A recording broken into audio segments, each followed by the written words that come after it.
Salut à toutes et à tous.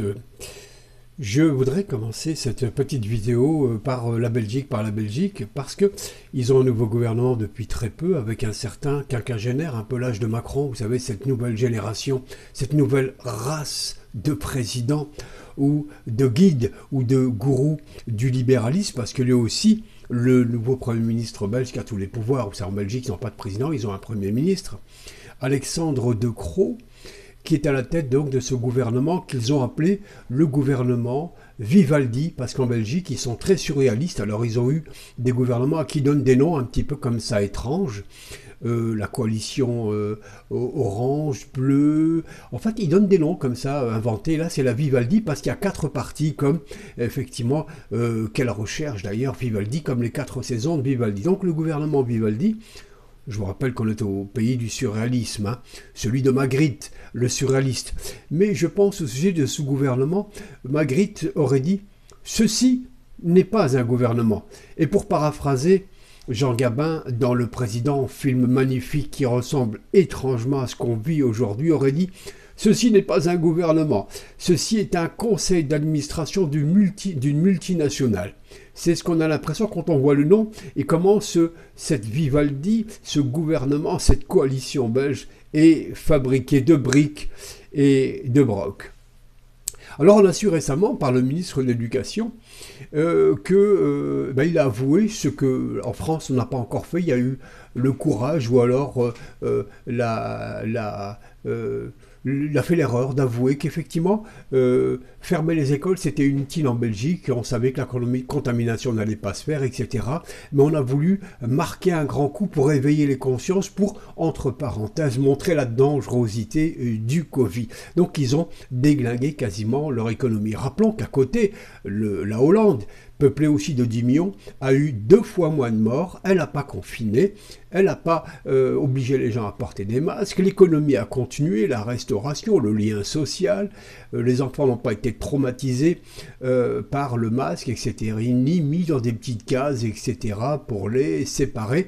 C'était une autre pédagogie en Hollande, et ils n'ont pas pratiqué la politique du rouleau compresseur pour essayer de terroriser, de montrer la dangerosité du Covid. En fait, pour prendre un exemple, la Belgique dans cette affaire et la France d'ailleurs, on fait un peu la politique de Bush, toute proportion gardée, vous savez, la politique chirurgicale qui consiste à lancer des tapis de bombes indécents sur le pays. Ben, ça a été ça, un peu la politique du marteau pilon sur le pays pour faire prendre conscience aux gens de la dangerosité du Covid. On a déglingué l'économie, les écoles fermées, etc., etc. La France a à peu près fait la même chose. La Belgique a tellement été traumatisée parce qu'elle a eu 2 fois plus de morts qu'en Hollande, pays de 10 millions d'habitants aussi comme elle, avec une politique radicalement différente, qu'elle a décidé, peut-être qu'elle a eu peur pour des procès à venir, de rétablir ce que la France n'a pas encore fait officiellement, non pas encore à grande échelle. La Belgique a rétabli, parce que c'est une catastrophe, c'était une boucherie, une hécatombe en Belgique avec ce Covid et sa gestion, hein. L'enfermement, le contrôle, le masque, enfin quelque chose de terrible, un état très policé, on n'a rien à leur envier, ils n'ont rien à nous envier non plus les Belges. Et ils ont donc autorisé l'hydroxychloroquine, donc le protocole Raoult. Qui c'est Raoult? Eh ben, Raoult, c'est un peu comme le tonton flingueur. Au final, ce sera quand même le professeur Raoult qui comme Bernard Blier, finalement, au final, je l'espère, eh bien, va exploser tout ça façon puzzle. Je parle de tous ces lobbyistes. Bref, ce conseil d'administration qui est la coalition Vivaldi en Belgique, eh bien, elle a avoué qu'elle a fait ça pour faire peur aux gens, pour leur montrer que c'était grave. C'est vrai que les Belges, un peu comme les Français, sont des Gaulois réfractaires ou des crétins dont on ne comprend pas parce qu'on a un petit cerveau, nous on saisit pas trop, on a 200-300 mots à notre vocabulaire et on comprend pas trop, donc il a fallu frapper fort pour qu'on puisse comprendre que c'était grave. On pouvait pas employer une autre pédagogie plus intelligente, plus subtile pour créer, on va dire, de la prudence chez les gens, etc., pour protéger les plus fragiles face à ce vaccin. Donc cette nouvelle race, cette nouvelle vague de libéraux, de quinquagénaires, un peu comme Macron ici, Alexandre De Croo ici, enfin, quand je dis vague imaginée par certains, je parle des vagues de Covid, hein, il y en aura 36 000 ces vagues-là, non, cette nouvelle vague de dirigeants qui prennent directement leurs informations par leurs employés, qui sont la bourse, qui sont Wall Street, qui sont BlackRock, hein, le plus gros vampire en termes de récupération des retraites, ou qui prennent directement leurs informations de la dictature sanitaire mondiale qui est orchestrée, comme on le sait de plus en plus, par un certain Bill Gates, vous savez, le philanthrope. Bill Gates, le philanthrope, le Jean-Paul II, la mère Teresa, la sœur Emmanuelle, de l'amour de son prochain, puisqu'il trouve, lui, qu'il y a trop de monde sur Terre, et celui qui fabriquait des virus pour les ordinateurs, semblerait-il, veut fabriquer donc des antivirus pour soigner des gens. La Belgique, je disais, qui va être la première, et le maire d'une petite ville de la région de Bruxelles, la ville de Perth, va être la première à vacciner. Où ça, je vous le donne en mille, pas le gouvernement, pas Alexandre De Croo, pas Madame Villemesse, qui fut l'ancienne première ministre. Non, non, rien de tout ça. Ça va être dans les EHPAD, et celui qui est très content, est-ce qu'il a encore toute sa tête, ce vieux monsieur, de la ville de Perth, dont le maire d'ailleurs, qui s'appelle Koen van den Heuvel, est très fier que sa ville va vacciner le premier Belge, 96 ans. S'il meurt, on ne dira pas que c'est à cause du vaccin. S'il a un malaise, on dira bah oui, mais à 96 ans, c'est un peu normal qu'il décède ou qu'il ait des malaises. Et il est très fier aussi que Pfizer, qui a ses labos chez lui, eh bien, fabrique ce poison, pardon, pas ce poison, non, ce parfum de scandale, ça va pas, cette penacée. Ce médecin, ce vaccin miraculeux, il est content, le bourgmestre de la ville de Perth, Koen van den Heuvel, que Pfizer fabrique chez lui tout ça, et que le premier sera vacciné chez lui. Ils seront vaccinés en Belgique en même temps, ils seront 3, des personnes très âgées, tous venant des EHPAD. Alors, beaucoup de gens le rappellent, hein, que ce vaccin n'est pas sûr, on n'a pas de résultats des machins, on n'a que des communiqués de presse et des chiffres de la bourse. Autrement dit, nous, notre viande, le bétail, sommes cotés à la bourse, notre santé est cotée à la bourse, on n'a pas de résultats. Si on a des choses qui sont cachées, comme cette infirmière aux États-Unis, du côté de l'Alaska, qui a voulu, parce qu'elle travaille dans une unité Covid, se faire vacciner pour l'exemple. Résultat des courses, elle tombe immédiatement après le vaccin. On dira non, elle a fait un malaise, elle n'était pas habituée, elle n'était pas bien coiffée, elle n'avait pas la caméra, elle n'avait pas mis du noir à ses yeux, du truc et tout. Elle a fait un petit malaise. Oui, parce qu'on dit c'est pas ça. Il y a aussi un Brésilien du côté d'Oxford aussi qui est mort, lui, à la suite de sa vaccination, avec ces vaccins ARN et ARN, etc. Enfin, tous ces trucs un peu bricolage qui vont toucher à notre code, qui toucherait à notre code génétique. Lui est mort. Alors on dit, alors là, c'est vraiment des farfelus, et ils continuent à nous prendre pour des teubés en disant, oui, c'est bizarre, lui, on ne lui a pas administré le vaccin, ça a été un effet placebo. En fait, il est mort de rien. Il est mort tout seul. Après le vaccin quand même, ou un faux vaccin. On continue effectivement à nous prendre un petit peu pour des crétins. Et ils cacheront les victimes, évidemment, ou trouveront des circonstances atténuantes pour eux, évidemment, pour continuer à nous enfoncer. La Belgique, pourtant, en parlant des écoles, a connu, et elle connaît un type extraordinaire que je vous convie vraiment à aller découvrir, c'est Raoul Eudebo. Raoul Eudebo est un jeune député du Parti des travailleurs belges, un type extraordinaire en termes de verbe, de tchatch, de faconde, d'intelligence. Il est brillant et fabuleux. Raoul Eudebo, et à la Chambre, il fait mal à tout le monde. Il est démoli littéralement. Chacun de ces planqués dans les différents partis libéraux, partis opportunistes, il ne lâche rien. C'est un véritable boxeur. C'est un peu, il fait du pugilat en vérité. C'est un danseur et ses arguments sont pointus. Ils sont saignants parce qu'en fait, il pense vraiment au bien du peuple. Raoul Eudebo, et je vous convie à aller le voir. Raoul Eudebo est dans la veine d'un monsieur que peut-être peu de monde connaissent aujourd'hui, c'est Karl Bulls, Charles de Bulls, qui était une espèce de conseiller municipal en 1890 en Belgique, Et c'était celui qui aimait beaucoup les enfants. D'ailleurs, il y a une statue de lui au centre de Bruxelles, près de la Grand Place, un grand bronze, comme ça on le voit assis, avec ses chiens. À côté, on voit effectivement toute l'humanité qui se dégage de cette sculpture de Charles Bulls, qui était chargé de l'éducation en 1895, et c'est lui qui va rendre l'école obligatoire pour les enfants, notamment celle des filles, mais qui va aussi instruire et obliger les enfants et donner l'occasion aux enfants d'aller à l'école gratuitement, parce qu'il fallait du pognon pour aller à l'école.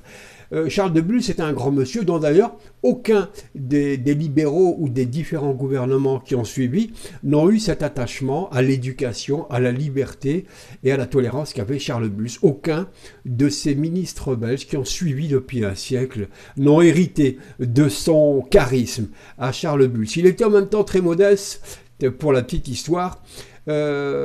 Le jour où le conseil municipal de Bruxelles a voulu lui donner un nom de rue de son vivant, il ne voulait pas, et ils ont attendu l'occasion qu'il ne soit pas là un jour de conseil municipal, et ils ont voté l'attribution d'une rue au nom de Karl Bulls. Cette rue existe, elle est juste à droite de l'hôtel de ville, de la Grand Place de Bruxelles. Alors pour la Belgique, j'y reviendrai à l'occasion d'autres vidéos. On va revenir à la calamité française, à tout ce qui se passe chez nous de dramatique, où le confinement continue, enfin le semi-confinement.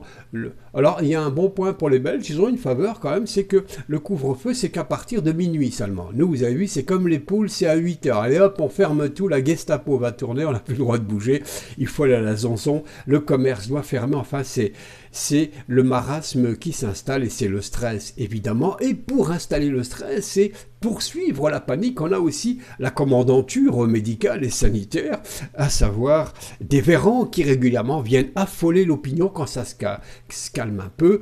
Et là, un virus qui mute, donc qui est forcément moins dangereux, puisque sa viralité, sa dangerosité diminue. C'est ce qui se passe toujours en science. Je ne suis pas scientifique, mais devrais le savoir. Lui, non. Lui, il veut effectivement attiser la crainte et maintenir les gens dans l'objectif de vaccination, et on verra, vaccination, et on verra, il y aura peut-être confinement, il y aura quand même les masques aussi, et peut-être couvre-feu. Autrement dit, on va vers nulle part, on va vers nos futurs. Grosso modo, la terreur est installée, Castex la poursuit, puisque vous savez, quand le président, pour passer pour quelqu'un de bien, dit ce ne sera pas obligatoire, avec sa petite voix, ce ne sera pas obligatoire le vaccin, un petit peu comme ça, vous savez, comme une mère supérieure, ce ne sera pas obligatoire le vaccin, il laisse, et puis alors l'autre qui arrive, un peu le méchant, hein, le Castex qui arrive avec sa grosse voix, et il y aura un passeport sanitaire, un passeport vert, etc. Enfin, et comment il a joué le vice pourri, un gentil, un méchant, un doux, un tendre, un dur, etc.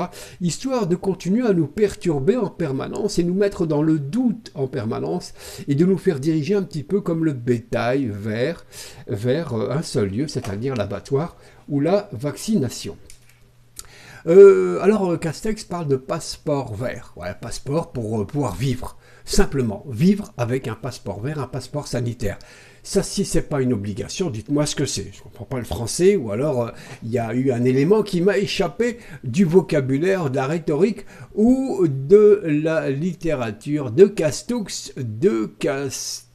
Passeport vert, ça me rappelle autre chose, ça me rappelle Jean Moulin. Ah ouais, vous savez qu'il s'appelait Jean Mercier ou Pierre Mercier pendant l'occupation en 1941. Et lorsqu'il arrive, qu'il s'échappe du nord de la France, il est bloqué dans le sud de la France, notamment à Marseille, où il va rencontrer des gens extraordinaires. En 1940, une certaine Antoinette Saxe, qui va être une femme qui va l'aider, voilà, qui était une résistance incroyable. Il va rencontrer des gens hors du commun et il lui faut un passeport pour rejoindre Londres et revenir, passer par le Portugal et l'Espagne. Il n'arrive pas à avoir ce passeport, il se traversit et il se cache avec cette Antoinette Saxe et une autre femme qui vont lui servir de compagne pour être dissimulé, parce qu'il devient chef effectivement de la résistance, cet ancien préfet. Avant, on avait Jean Moulin, maintenant on a l'allemand quand même, on a perdu beaucoup au change quand même. Hein. On avait Moulin, on a l'allemand maintenant. D'ailleurs, si demain l'allemand se sent mal à Paris, je lui propose quand même une destination de rêve. L'allemand, Vichy, ça vous dit ? Il y a des bonnes pastilles à Vichy. Et puis si demain, Macron a peur d'être récupéré à Paris par des gilets jaunes qui, dans un sursaut de colère révolutionnaire, reviendraient pour le chasser de l'Élysée ou l'attraper, il pourrait peut-être aussi aller suivre l'Allemand et aller, passez-moi l'expression, aller à Vichy. Il y a de très bonnes pastilles à Vichy pour effectivement avaler, sucer des pastilles. Ça ne nous fera pas avaler pour autant la pilule, mais ça nous fera un peu des vacances de vous savoir un peu éloigné. Pour revenir à Jean Moulin, c'est un certain commandant qui s'appelait Manès, courageux, qui va décider de le tout pour le tout. Il va à la préfecture de Grasse, et ce commandant Manès est un homme qui en impose par son image, par sa prestance. Il est grand, il a des grands cheveux blancs, etc., avec son âge, et puis son titre de commandant. Il va aller à Grasse, et puis il va exiger, il va trouver les mots, il va en imposer, et il va réussir à avoir un passeport pour Jean Moulin, alias Jean Mercier. Jean Mercier ou Pierre Mercier, et il va lui ramener son passeport qui va lui permettre. Bon, c'est pas tout, l'histoire est un peu plus longue, mais je suis pas là pour parler uniquement de Jean Moulin, mais là c'est un passeport. Alors j'espère que tous on aura un commandant Manès demain, si on veut pas avoir ce passeport qui va nous oblitérer comme un timbre, nous mettre cette puce dans le passeport. J'espère qu'on aura un commandant Manès pour nous fournir ce passeport grâce à des médecins ou des résistants de combat qui vont nous permettre d'obtenir ce passeport sans être passé par le marquage et le puçage. On peut l'espérer. Alors, dans cette histoire, il y a toujours deux victimes. Il y a la vérité, comme on dit dans une guerre, il y a la vérité et il y a la liberté. C'est ce qu'avaient compris les compagnons de la résistance, et je vais finir là-dessus. Il y avait donc il y avait deux journaux de la résistance à l'époque, anonymes. Il y avait Liberté et Vérité. Liberté et Vérité vont se confondre, ils vont fusionner et ils vont donner combat. Eh bien, pour préserver la vérité, nos vérités et liberté, faisons comme ces journaux, fusionnons, c'est ça. Hein. Moi, je perds ma grammaire là. On va fusion. Bon, je sais plus là, je perds mon. On va se fondre ensemble dans nos différentes opinions pour arrêter les conflits gauche-droite, l'Est-Ouest. Non, tout ça, ça n'a rien à voir. Arrêtons d'être les joujoux et de ceux qui tiennent le bilboquet et qui nous en mangent quand ils le veulent. Arrêtons nos dispersions gauche-droite, extrémistes, pas extrémistes. On n'a qu'un seul combat. Comme ces journaux, nous allons fusionner, voilà, fusionner liberté, vérité pour créer ce qui a créé d'ailleurs le journal Combat.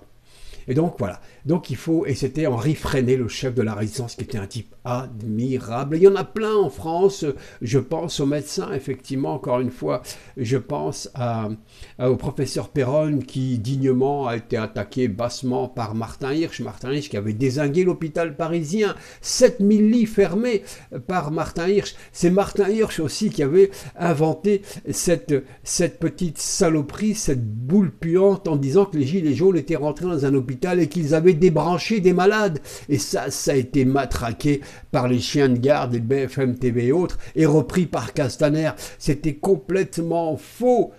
Ben c'est Martin Hirsch qui avait soufflé cette petite saleté à la presse, évidemment. Je pense aussi à Miguel, ce gilet jaune, ce batteur qui jouait des instruments et qui frappait de la musique pour accompagner les manifestants. Vous pouvez aller voir d'ailleurs son interview dans le Média, le site Le Média, vous verrez que Miguel continue à se battre, il a été violemment frappé, on a tapé sur son tambour, on a tapé sur lui, etc. Et BFM TV, comme d'habitude, la pisseuse de service, la pisseuse d'information, au sens où elle urine de l'information, elle dit pas l'information, elle urine, elle pissote, elle crachote de l'information, de la désinformation et de la propagande surtout.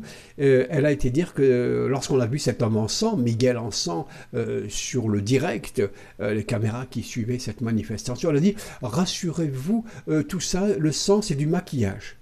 Elle a osé dire ça, ouais. Évidemment, ils ont fait un démenti un peu plus tard, mais un démenti très très court, parce qu'ils ont été dépassés par les réseaux sociaux, qui ont dit « Mais c'est quoi cette fumisterie? Arrêtez votre propagande, cet homme a été frappé violemment maintenant. » Voilà.